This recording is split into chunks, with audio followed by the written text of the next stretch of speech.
মিছিল করে মাথাভাঙ্গা মহকুমা শাসকের স্মারকলিপি প্রদান করল ভারতীয় মজদুর সংঘ শ্রমিক সংগঠন। এদিন মাথাভাঙ্গা মদনমোহন বাড়ির সামনে থেকে মিছিল শুরু করে মাথাভাঙ্গা শহর পরিক্রমা করে মহকুমা শাসকের কাছে 4 দফা দাবিতে স্মারকলিপি প্রদান করেন।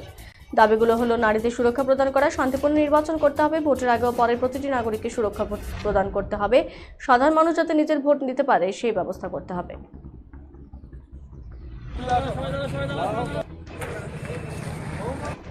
মাথাভাঙ্গা শাখার অন্তর্গত সেখানে অনেকগুলো বিষয় আছে। বিশেষ করে নারী সুরক্ষাটা আমাদের একটা বিষয় এই পশ্চিমবঙ্গের বুকে। দ্বিতীয়ত হচ্ছে ভোট পরবর্তী যে হিংসাগুলো হয় সেগুলোকে রুখতে হবে। সমস্ত বুথগুলোতে পর্যাপ্ত নিরাপত্তা বাহিনী দিতে হবে। দলমত নির্বিশেষে এই হিংসা বন্ধ করতে হবে। এই দাবিগুলো নিয়ে আমরা আজকে দাবি সনদ প্রদান করছি। 4 দফা দাবি রয়েছে। কোন দায়িত্বে আছে?